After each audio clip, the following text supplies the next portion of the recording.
Good evening, everyone, and hello. Thank you so much for attending this evening's webinar. I hope you are all well. It's nice to see some familiar faces. Well, I don't see familiar faces, but I see lots of familiar names. So thank you so much. And I do hope that I can start to see some familiar faces again very soon as I slowly build up the confidence to start traveling again.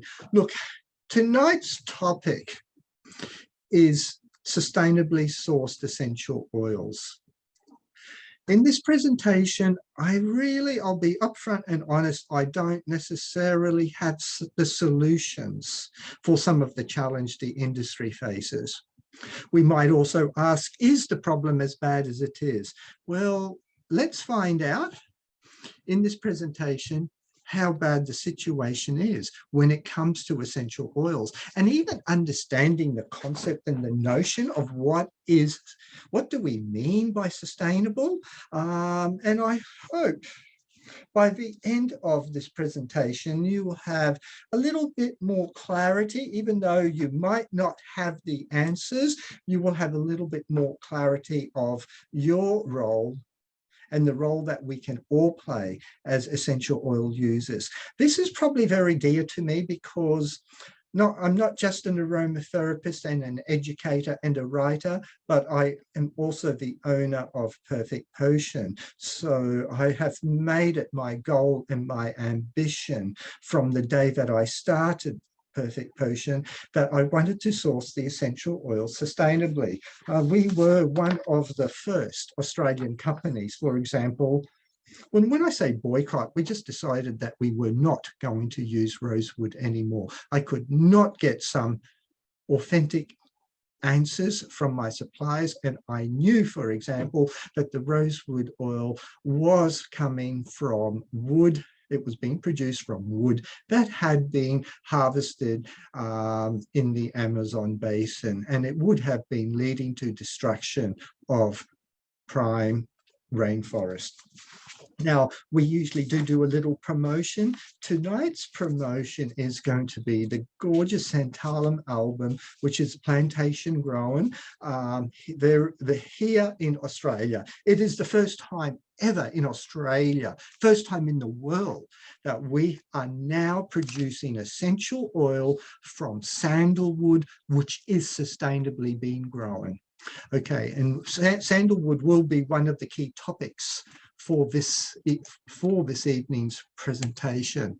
Now, what I'm hoping to do tonight is I've just made a very short summary of some of the topics that we're going to look at. I'm going to talk about greenwashing. It happens a lot in our industry. It happens a lot in the cosmetics industry and the natural and organics industry. Then, of course, where do we source our essential oils? We source them from plants which are either wild harvested, so we either get them from collecting the plant materials in the wild, or we get them from cultivated plants. I'm going to look at the pros and cons of both.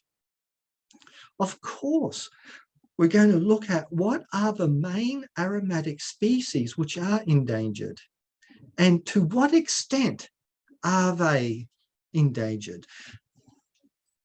And then perhaps, I said that I wasn't going to offer a solution, but perhaps, is there an option? Can we find a medium, a happy medium?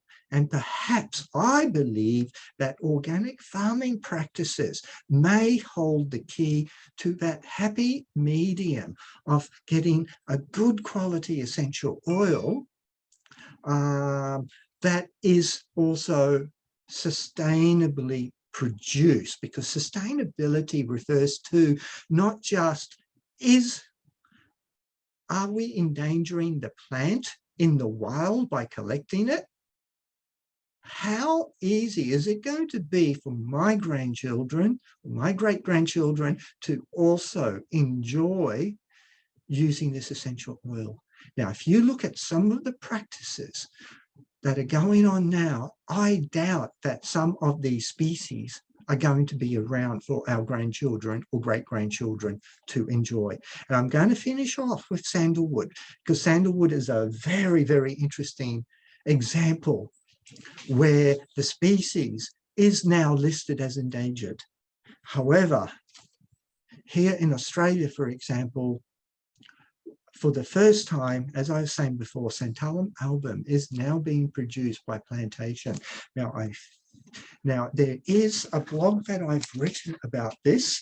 Debbie will share the link to this particular blog. It's on my website. Please read it. It's a very long blog, but it is a very, very interesting read, and it talks about, and this was actually based on a presentation that I did quite a few years ago in London at the IFA conference, and it is about creating a long-term sustainable future for one of the world's most precious essential oils, and that is sandalwood.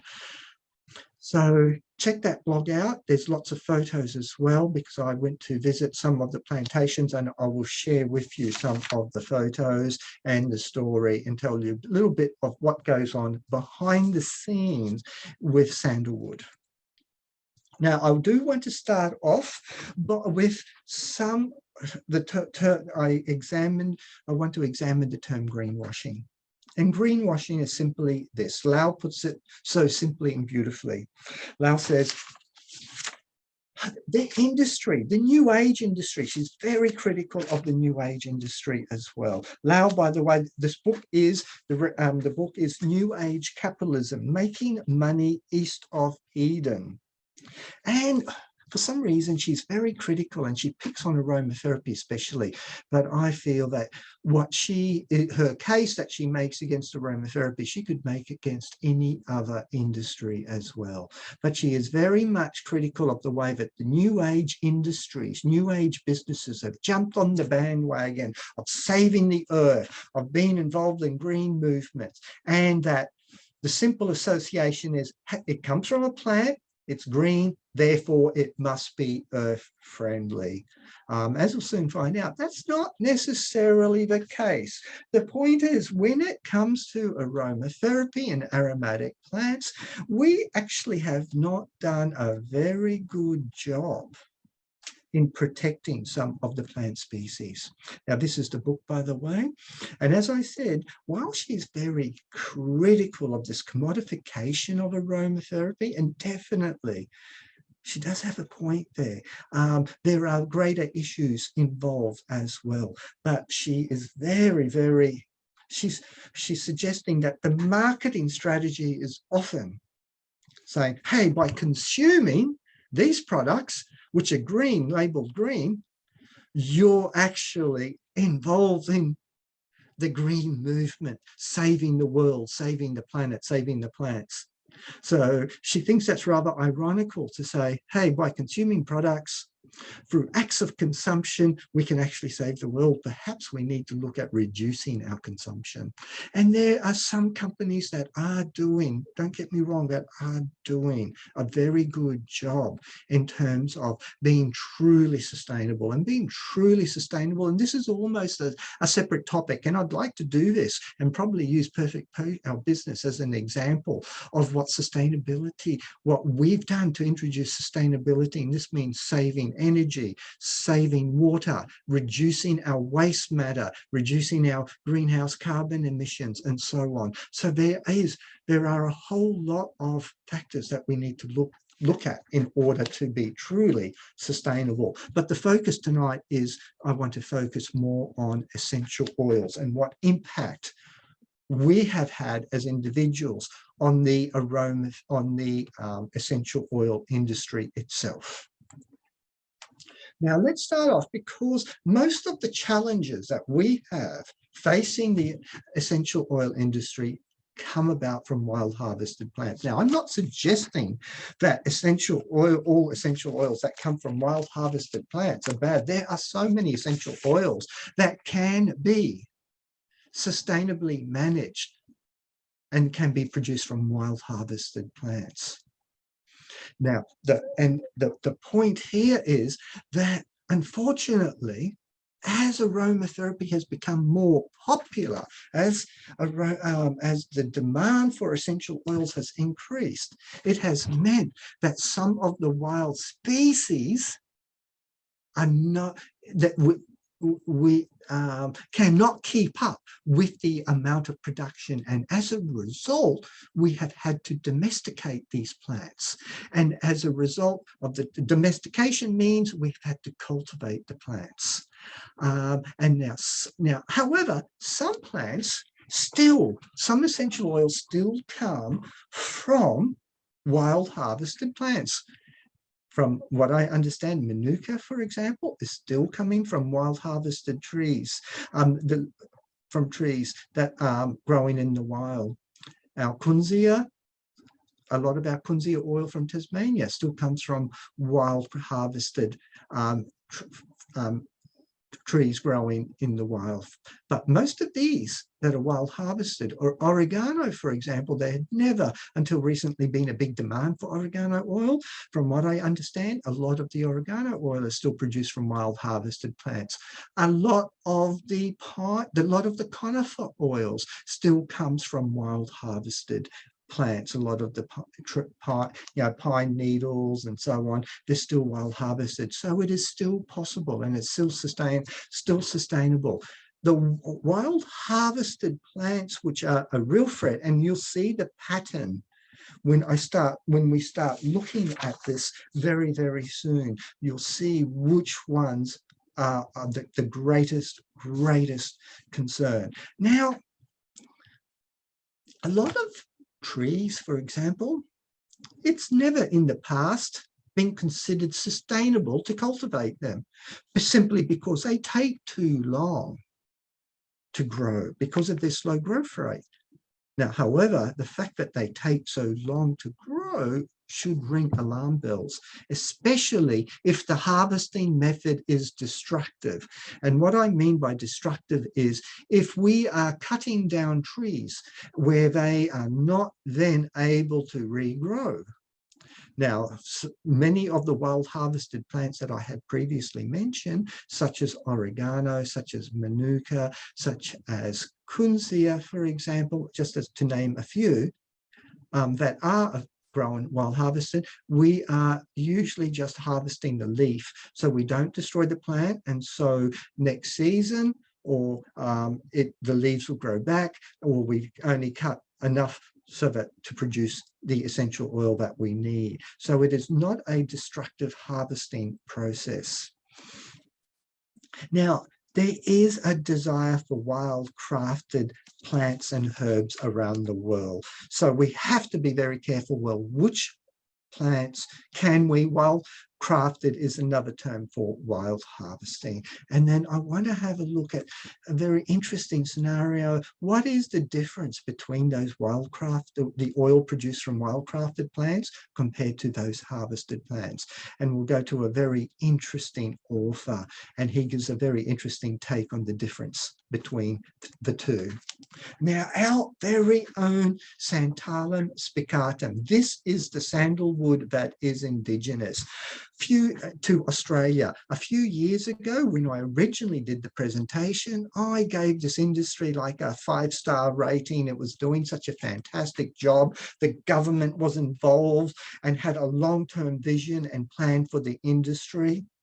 This news article only came out early this year on our ABC broadcaster, and the title was "The Status of Wild Harvesting of Santalum spicatum in Australia is Not Good." And there is a lot of call through industry groups and farmers as well, stating that the quotas that the Western Australian government set, because it all comes the wild trees in Australia of sandalwood are found within Western Australia.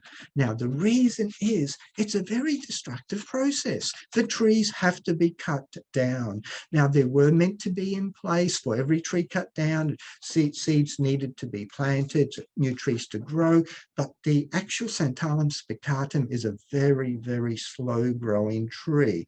So basically, the industry could collapse unless moves are made, and this is what I was discussing back in 2018, unless moves are made to go towards sustainably sourced Santalum spicatum, which means plantation spicatum. Now, I think there are now over 6,000 hectares of spicatum under cultivation, and from what I understood from this report, within the next year or two, we should start to see spicatum, Santalum spicatum from sustainably planted, cultivated trees, because it is no longer sustainable to harvest them from the wild, even with strict quotas in place, even with heavy penalties for people who illegally harvest. And sadly, even in Australia, illegal harvesting is occurring of this very precious tree. So this article, only published this year, doesn't paint a very good picture for the Santalum spicatum species growing in the wild, so much so. So let's have a look at what aromatic plants are actually endangered or threatened. And actually, and therefore we can ask the question, well, how green is the essential oil industry? Just made a short list here. This is not a comprehensive list. I'm just wanting to focus on some of the main species tonight.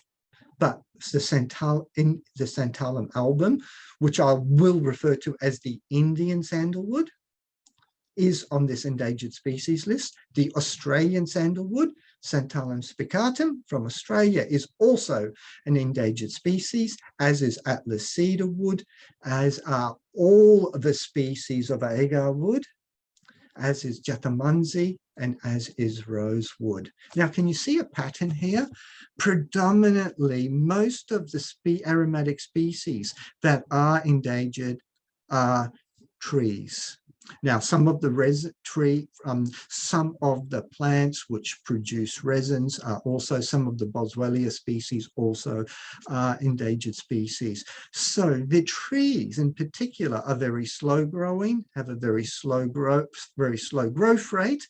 So it has never in the past been any real motivation for people to cultivate them. So we cannot continually expect to cut down these trees, which take a long time to grow, and for the industry to remain sustainable. It's just not possible to do. Okay, so it is mostly, and how do we know? How do we keep a check? One of the checks that is in place is this what we call the Yukon Red List of Threatened Species, and assessments are made of the plants, and this red list that is created is actually created for flora and fauna as well. So it's tragic to know that, for example, our beautiful endearing and koala is also now on this particular list. Now, also, there is a different rating, whether it is critically endangered, whether it is endangered, whether it is vulnerable, or whether it is a near threatened list. So it is given a ranking.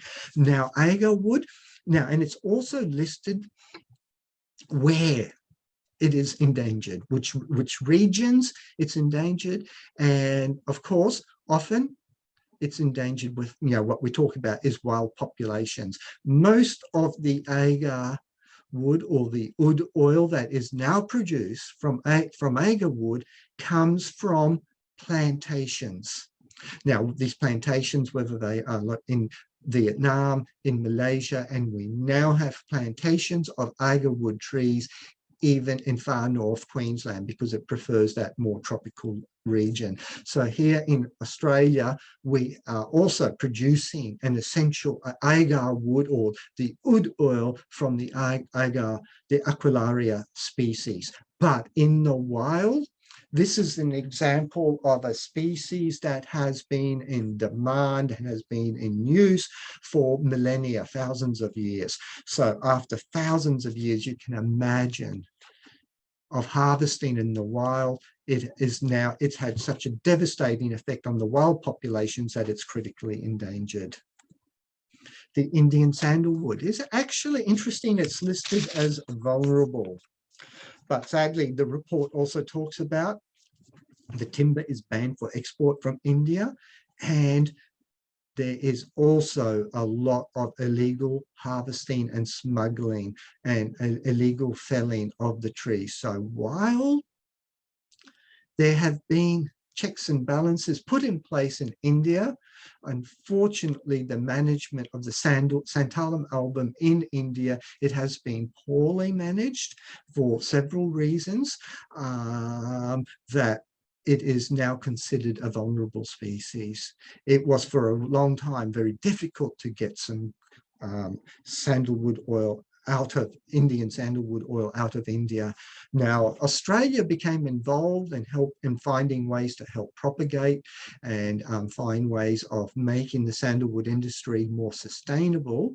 Now, what they also realized is we had vast amounts of land, which also were a rich resource of water, because Australia is not necessarily a country which is endowed with lots of water, even though we have had on the east coast of Australia some terrible floods of recent. But they found that most of the crops that had been previously grown in the Ord River Kununurra region had all failed. And so they were saying, well, what can we do there instead? And of course, one of the biggest, one of the challenges for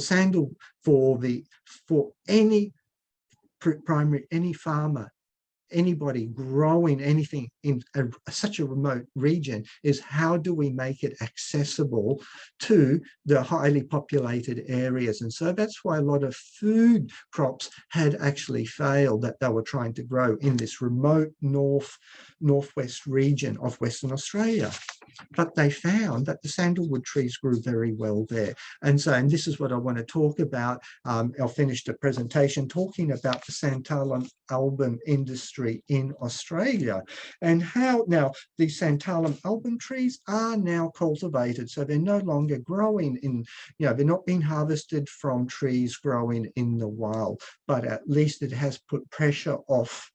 And hopefully in India now, they will be able to look at the examples that have been followed, for example, in Australia, and create a much more sustainable industry to help the local communities which have relied on sandalwood for such a long time as a source of income. And that's another very important aspect of sustainability, is how can we allow those communities that have traditionally relied on these aromatic crops to continue to flourish and continue to thrive. Now, the Australian Santalum spicatum is also on this list. And once again, the report says the reason that it's made this list is, well, there are very, very few, and the report goes into a lot of detail, and the ABC report said that there are very few plants growing in the wild that are larger than a certain diameter, because all the ones of a large enough diameter, which will probably have a higher oil yield, have been harvested. And so they're still of a very small diameter, so their oil yield may not be as high. But it's a very destructive process, because the entire tree and the roots need to be removed. And there has been a very low rate of regeneration, and it's a very slow growing tree. Now there's another reason.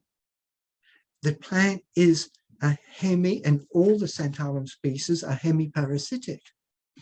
So they rely on host trees. So this has made it very difficult in the first place to even understand, and this wasn't understood until the beginning, the beginning of the 20th century, that sandalwood tree actually needed a host tree, that it would not grow without the host tree to support it. Now, this is a very interesting one. I found that hinoki wood was listed as near threatened in Japan. Now, if you speak to a Japanese person about this, they will consider it not to be threatened at all. Because, and it's vulnerable in Taiwan, by the way. And the reason that it's not threatened is that, and that while I actually was confused because I thought that it was growing in the wild, because the entire regions of mountainous regions had all these hinoki forests. They had been planted over 100 years ago. Okay, so these forests are now what you would call they're plantation forests. And so they are now being carefully managed. So while in Japan, the species is not considered threatened, the fact is that it is threatened if you are specifically looking at original wild growth trees. Most of the hinoki trees now growing, from which the hinoki wood oil is produced, is from plantation trees. Atlas cedarwood, once again, it is listed as an endangered species, not as a vulnerable species. And once again, this is referring to what we call wild growth trees growing in the wild. Though we've seen a decline of up to 75% in the regions where it would traditionally grow. And then, of course, just like sandalwood and many other aromatic crops, you need to also you just include a few droughts and a few environmental factors. And as we see an increase in environmental catastrophes due to global warming, we are going to see even bigger threats to not just these aromatic plants, but to a lot of our traditional food crops as well.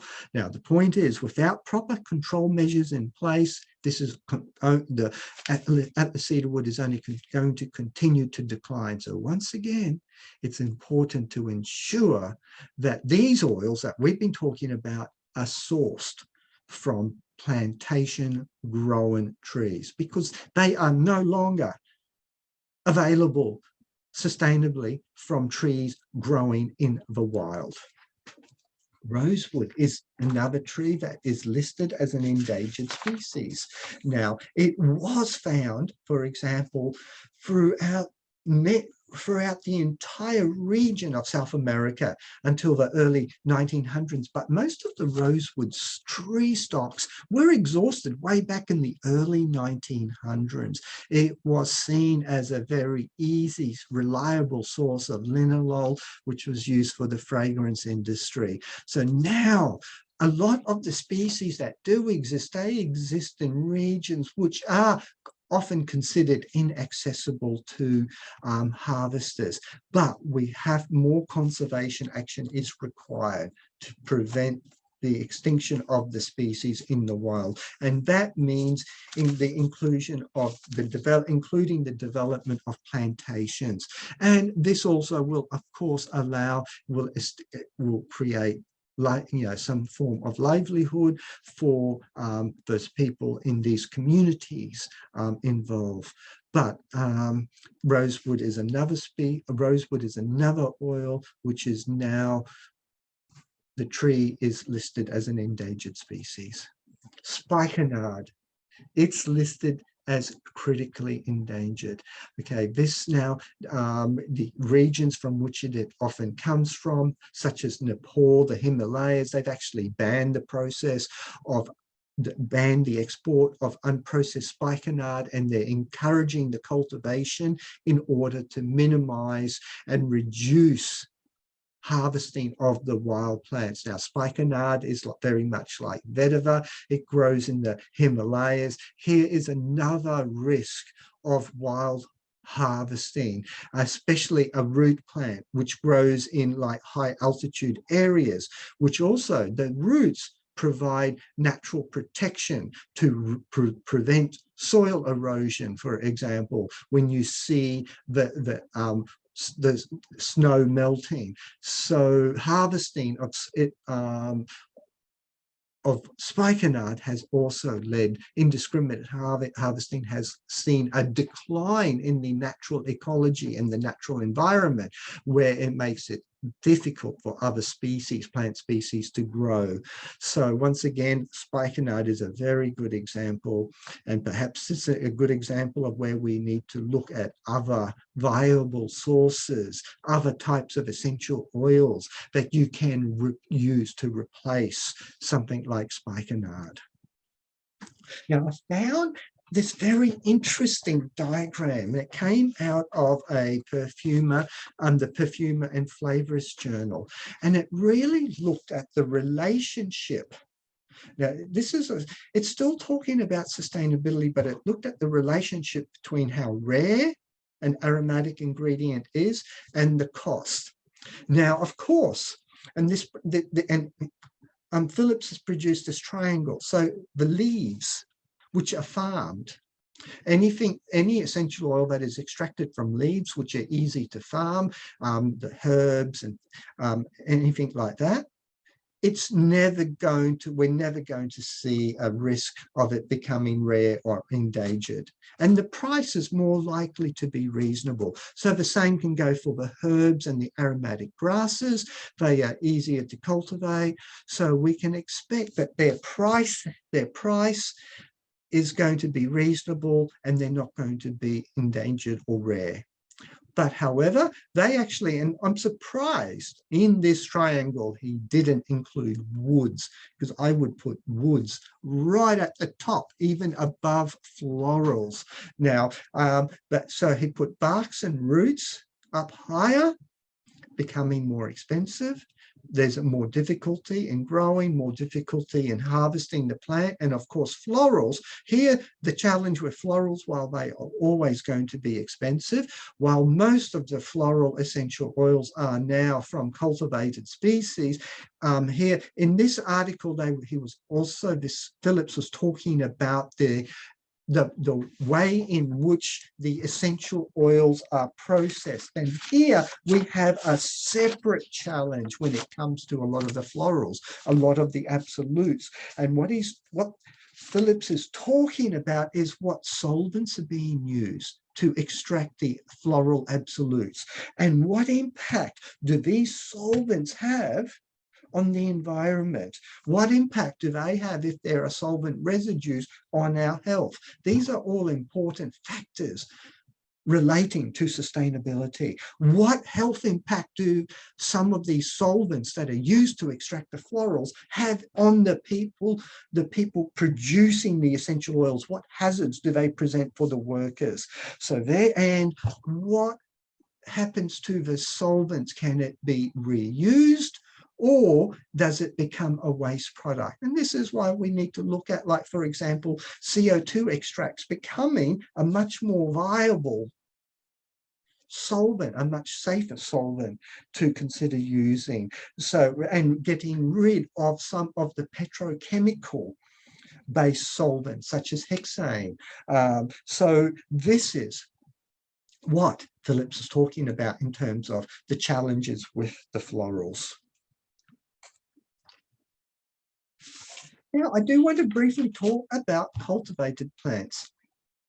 For example, did you know that prior to, and Schnabel talks about this in one of his books, he talks about, that prior to World War I, that most of the lavender essential oil was produced exclusively from wild-grown plants in the French and Italian Alps?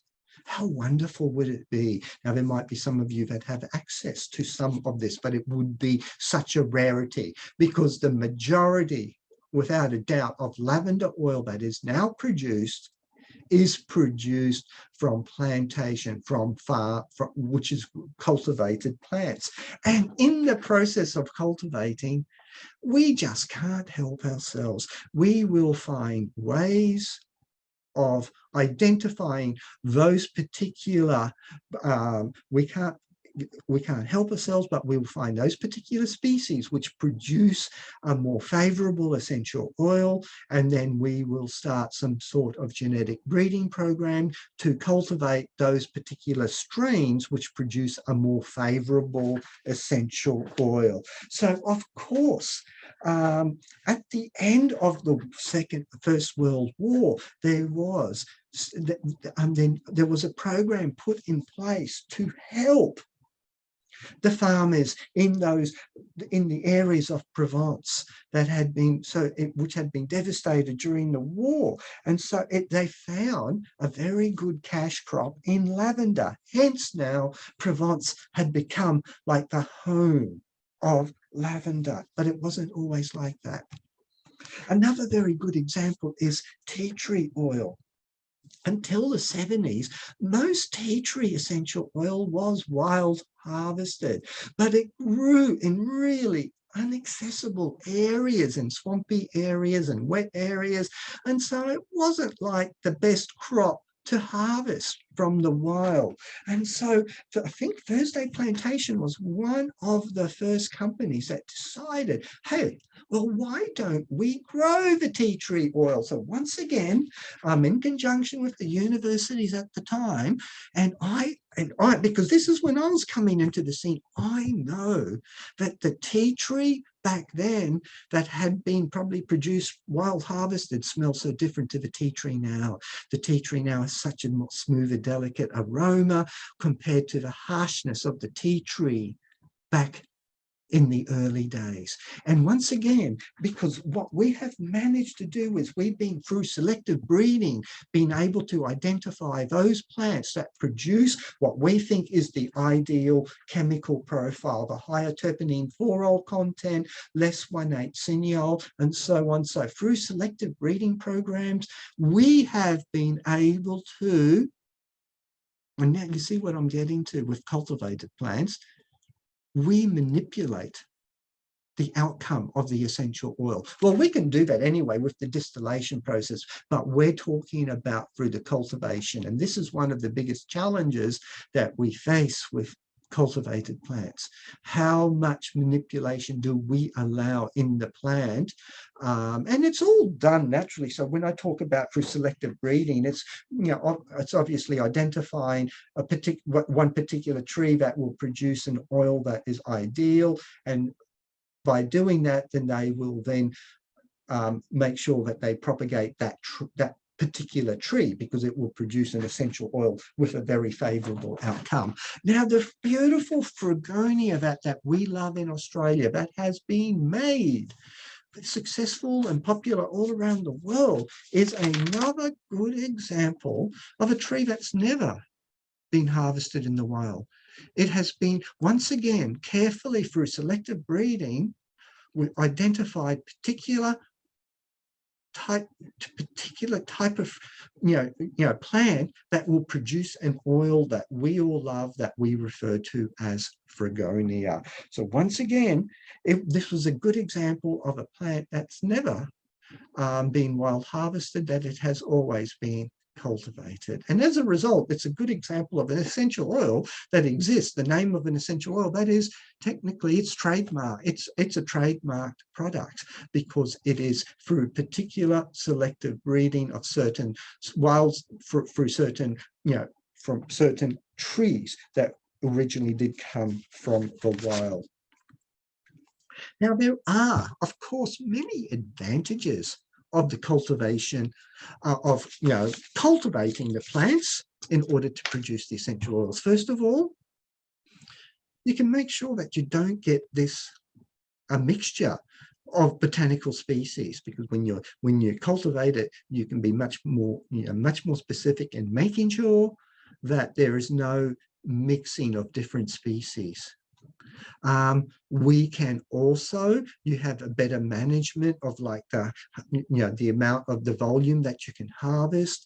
And of course, this is one that we can be critical of by selective genotypes, and you can, through selective breeding, you can breed those particular plants which have those desirable, are going to produce an essential oil which we think is desirable for us also. And of course, one thing that is also important is the yield. I remember when I was talking to the sandalwood producers in northwest Australia, in northwestern Australia, and they were also looking at the selected breeding of the plants, and they were like identifying which particular trees naturally gave a higher yield of the xanthols, that is the highly desirable components of sandalwood oil, and some trees had a lower yield and some trees had a higher yield. So they were more likely to propagate those trees which gave a higher yield of the xanthols. And of course, you can have more control on the plant material and on how you handle the material and take what you've harvested from cultivated crops to the still when it's cultivated, where you have less opportunity to manage that process when it is wild harvested. Now, of course, there's a big challenge for cultivated crops. One is the availability of land, because the land is often used for food sources, for other purposes as well. We need to look at, well, how can we, what type of propagation methods are we going to use? And this is one of the biggest problems for most farmers is, when by creating a monoculture, you are introducing a higher risk of pests and diseases. Now, some of these pests and diseases do exist within wild plants, and this was a big problem with the Indian sandalwood with the spike disease, and this was affecting plants in the wild. So this is not just a risk of cultivated domesticated plants, but it's a higher risk in a monoculture. Is there a solution? We'll look at what potential solutions. And of course, once you create a monoculture, is there a higher potential risk need for herbicides and pesticides? And once again, I think there is a solution, and that, of course, is looking at organic practices. Okay, now, if I have 2 samples of essential oils, you would have to be a real connoisseur of essential oils to know the difference between an essential oil that was produced from for example, a wild harvested plant, from organic grown plant, or from just a commercially grown plant. But I'm very interested in what Stephen Harold Buhner says in his book, Sacred Plant Medicine, The Wisdom of Native American Herbalism.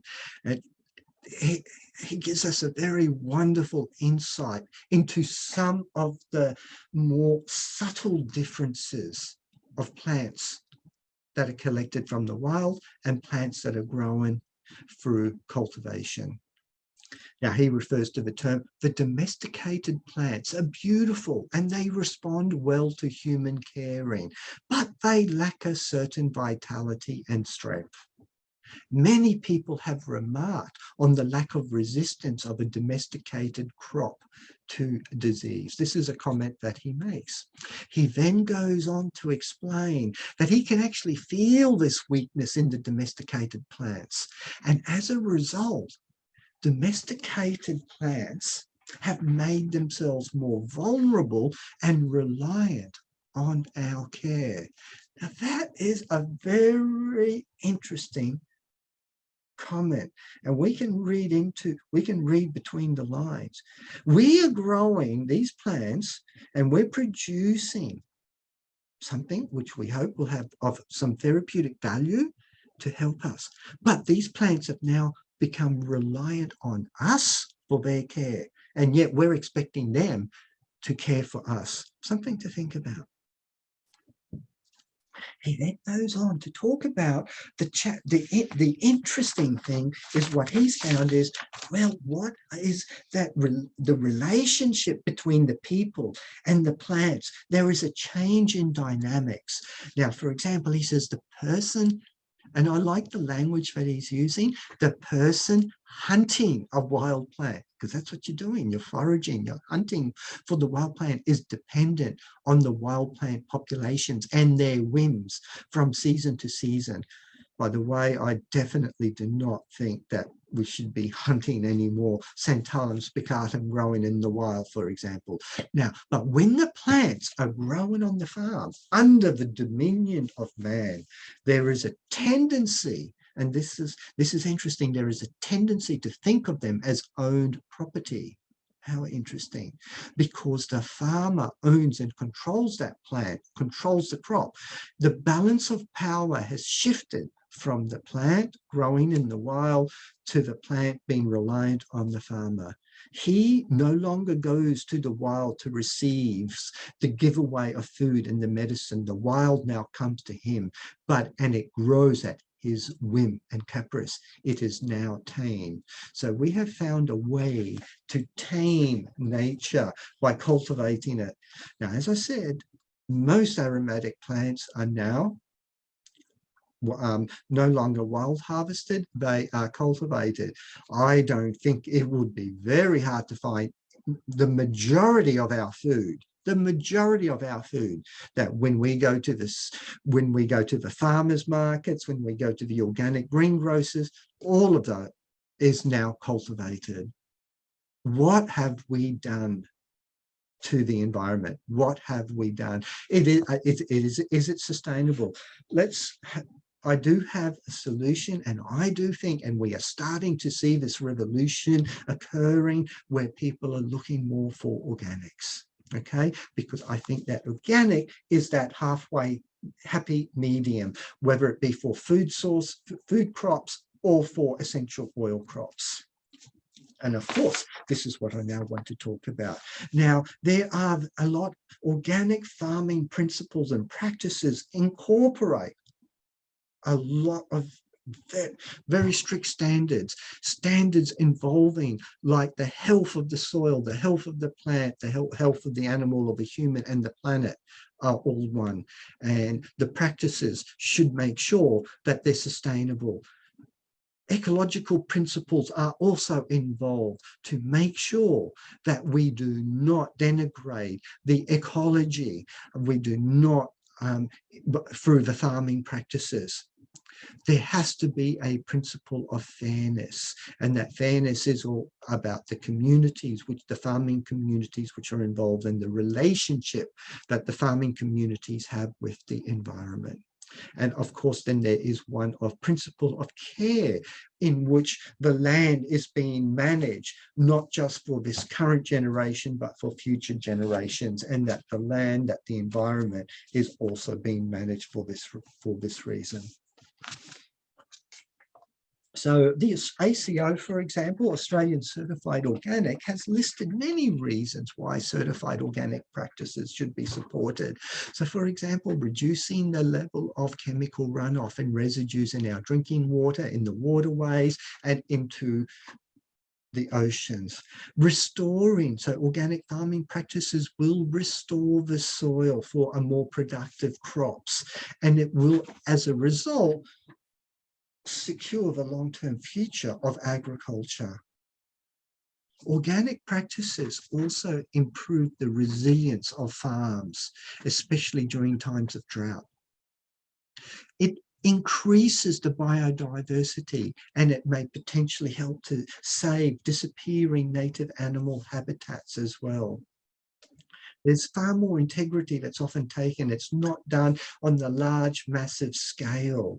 And people often argue, but there's no way that you can get the same yields from organic practices. Often the yields can be much better. We also, organic practices also involve capturing CO2 back into the soil in the form of humus, for example. And of course, very importantly, looking at reduced greenhouse gas emissions by eliminating the use of synthetic nitrogen fertilizers. These are just some of the practical ways in which organic farming practices can be more sustainable for the long-term environment. Now, I want to finish off this presentation looking at the demise of the sandalwood industry. Now, it's very interesting that sandalwood, that Michael Edwards, he's he often puts together a lot of research around all the perfumes in the world. He said 47% of all perfumes ever created since 1790 all contain sandalwood notes. So it's not surprising that sandalwood has been in such high demand, a very, very important aromatic ingredient. Now, what have been, and this is why, please, the blog that I have written to a large extent is based on 3 papers, and one of them is Perfume, the Axe That Laid It Low, the endangerment of sandalwood in southern India. A very interesting paper, and another one by an Australian author. Now, it is very, very interesting that if we look at some of the real reasons the demise of sandalwood occurred within India, the biggest one was at the beginning of the 20th century. We could say that like the over harvesting of the trees and so on led to this exploitation and so on. But the biggest challenge came about when we saw industrial size distillation plants being developed. And so that's when we saw the biggest demise of sandalwood, because all of a sudden there was a demand for larger amounts of the raw material. So using the sandalwood for burning incense, for using it to make a task, for example, it had always been sustainable. But the coming of the 20th century and the industrial scale sandalwood factories located often in the heart of the sandalwood country itself, we saw that the demand suddenly increased. Now, Ereza Rashkal also points the finger very much at the New Age movement. Consuming sandalwood was seen by New Age as being ideal. It helped us with our meditation practices. Everybody was getting into yoga and meditation. And all of a sudden the demand, if we felt that we wanted to live a more natural lifestyle, and yet there was an utter lack of awareness of where the precious aromatic ingredients used to make the sandalwood incense or the sandalwood essential oil were actually coming from. This is a very interesting article. So they were actually 2 of the main factors, and this occurred in my lifetime. This started from the 60s and the 70s, this challenge, because there was a problem within the sandalwood industry going right back to like the 70s. Now, as I was saying, don't think that Australia is any better. The situation with Santalum spicatum was terrible. The species was almost, it was endangered back at the beginning of the 20th century. These are some old photos showing, you know, massive amounts of sandalwood trees being exported overseas, predominantly for use in incense, because it was competing with the Indian market, and the Santalum spicatum produced a good oil, but it was also used for making incense. Now, of course, we felt, oh my God, the government's getting involved. It's working alongside landowners and producers.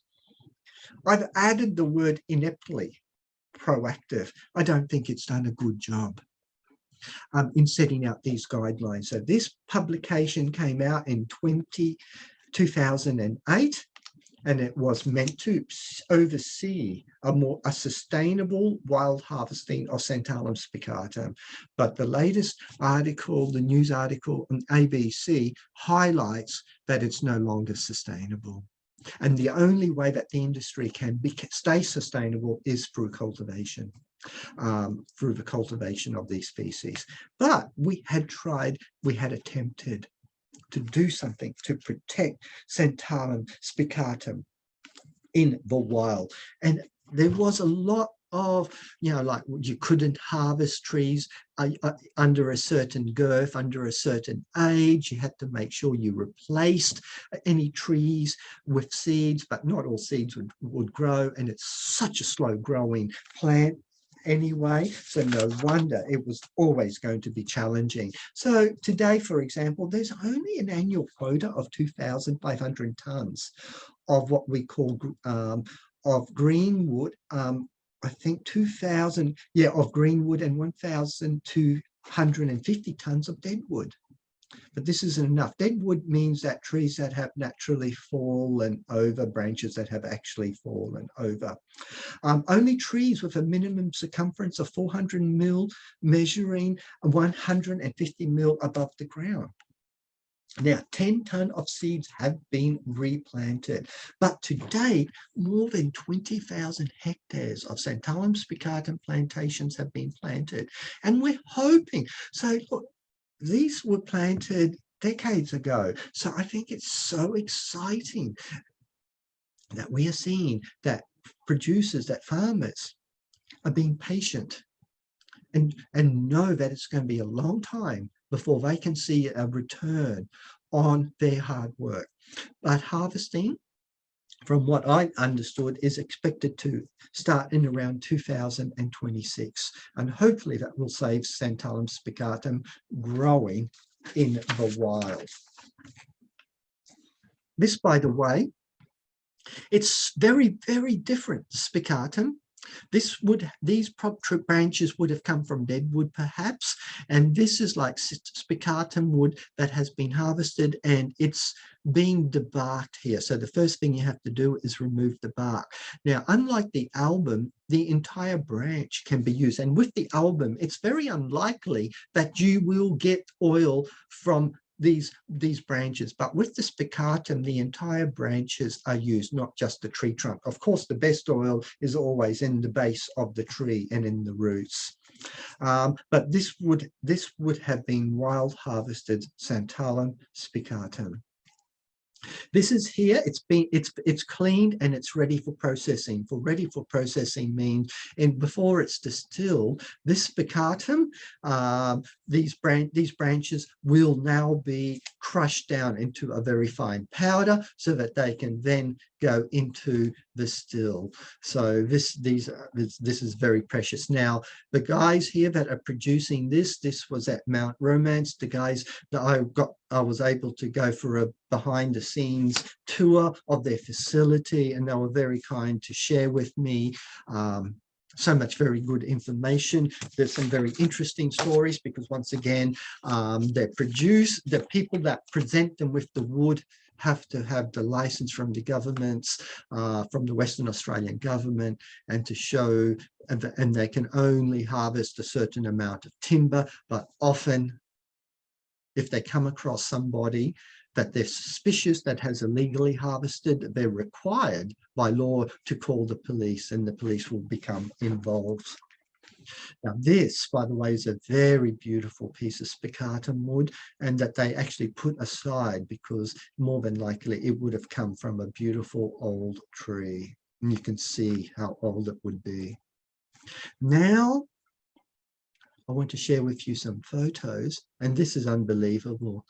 These are Santalum album plantations in the Ord River irrigation area in Western Australia.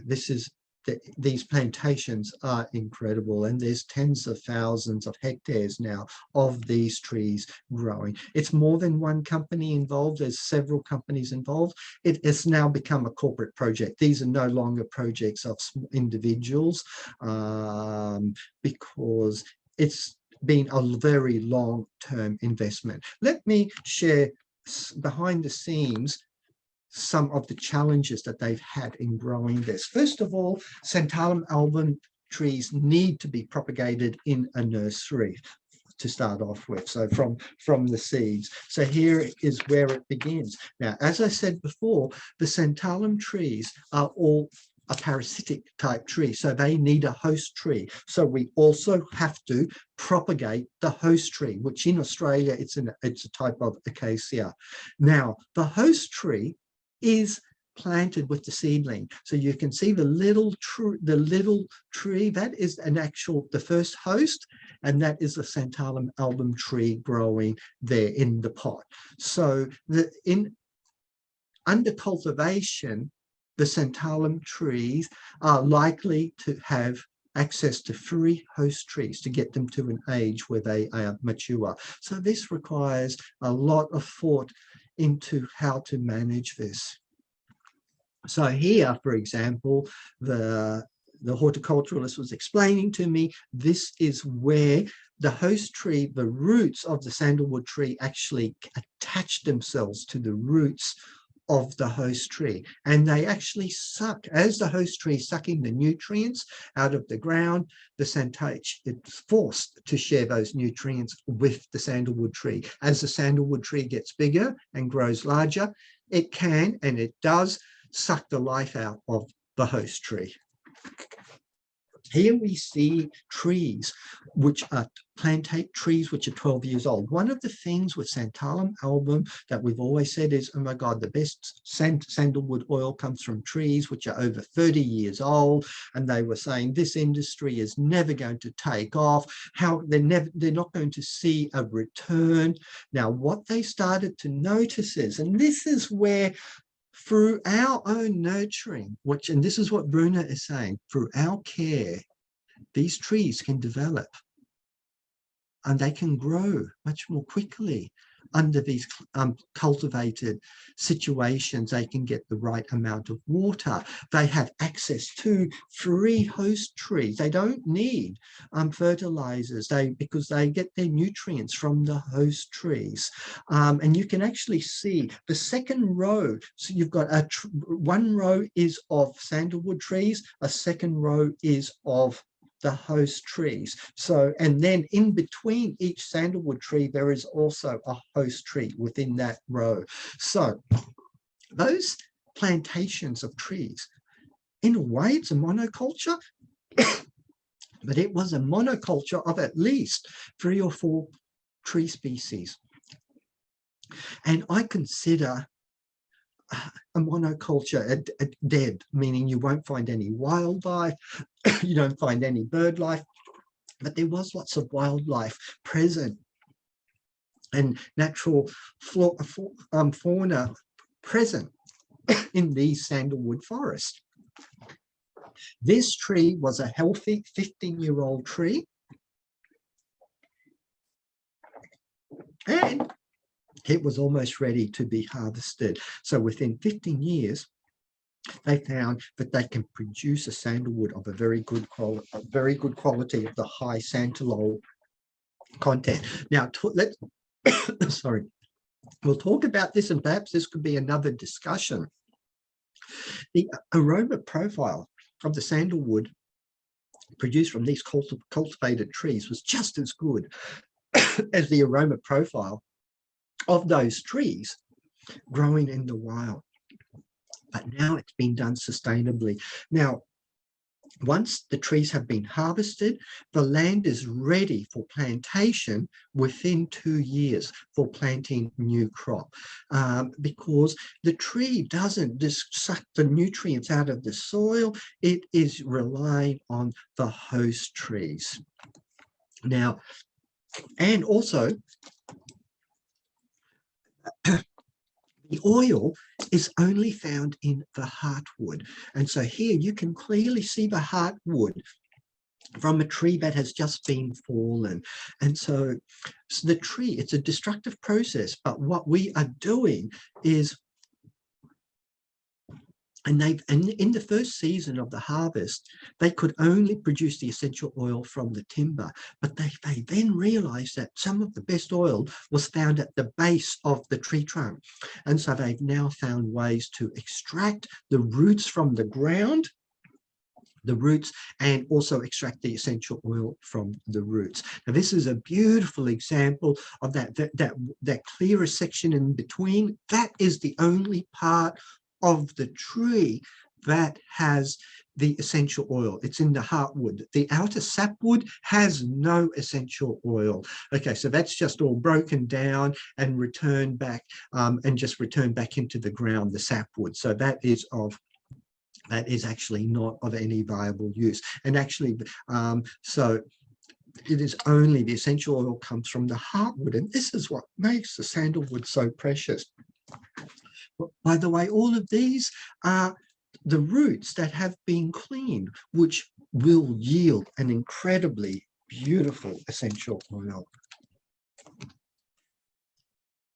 In Australia, they have had to develop some very high-end technology that they can actually identify the oil content of the wood, and rather than doing it all by hand, it's all done by machinery in order to remove the sapwood in order to get to the heartwood. Of course, the heartwood then needs to be broken down and powdered down, so it's chipped into very small particles so that the oil can be easily distilled. And here they're using wood chips. Now the distillation plant is in Albany, and what they are doing is using the wood chips from some of the local plantation pine forest as a source of fuel. So, and that actually will keep the furnace going for the boilers to operate the distillation process. So in terms of sustainability, this is also very important to ensure that how are we best making use of these resources and making sure that they are sustainable. So the spent wood, for example, is often sold off. The spent wood is the wood after the distillation. It still has a beautiful aroma. This is often sold and used for incense making. So no part of the plant will go to waste. And this is just a beautiful picture at the end here that I wanted to show you. It's a very slow distillation process, an 8-day distillation process. This is the beautiful divine sandalwood oil in one of the distillation vessels. The water, by the way, I was expecting, oh my God, a sandalwood water, I'd like to smell it. It really didn't have a pleasant aroma profile, because the sesquiterpene compounds found in sandalwood oil just are not that water soluble. So that water really didn't have a pleasant aroma profile at all. Look, I wanted to finish off using the Australian sandalwood industry, both the Spicatum and the Santalum album, as really interesting examples of what's not sustainable and perhaps what is sustainable as well. And one of my definitions for sustainability is, how can we make sure that we protect these plant species? How can we actually return them? And if we truly want to be sustainable, we need to return these plant species that have been plundered by humankind for hundreds or thousands of years. We have to return them back into the forest from which we originally took them out. So we've got a lot of challenges ahead. I don't think the challenges that we're facing with climate change and global warming are going to help us, but I think we can do it. And I think we can still have a viable essential oil industry in the future. It's a topic that I would like to come back to many times and look at how we're progressing, which, by the way, the next presentation is, I've actually got a bit of a secret. Some very exciting news to tell you. The next webinar I will probably be doing from Japan. It's going to be on Shinrin-yoku, the practice of Shinrin-yoku, and especially the association with Shinrin-yoku, and which is forest bathing, and with essential oils. So I'll be talking about that connection between aromatherapy and the practice of forest bathing. I will also be interviewing a distiller of some of these beautiful Japanese essential oils. And I might even do part of the webinar. I will actually take you on a bit of a guided walk through one of my favorite forest temples in Japan, in the mountain. I'm so looking forward to that, and it will be leading on to a very interesting way of, I'm going to talk not the next webinar, but the webinar after, I'm going to talk about some very rare Japanese oils like Kurumoji and Sansho. These plants are collected from the wild, but they only but and it's produced at a very local cottage industry level. So these essential oils are seen as being very precious and rare commodities. And in one way, if we start to think of essential oils as being rare and precious commodities, maybe we will take better care of the plants growing in the wild, or if we are going to cultivate them. Look, this presentation has left you with more questions than answers, but if you do have any very pressing questions, please do not hesitate to email me, and I'll share the answer with everybody. Thank you so much for your time, and please take care. See you all very soon, or see you from Japan for my next webinar. Thank you so much. Bye-bye.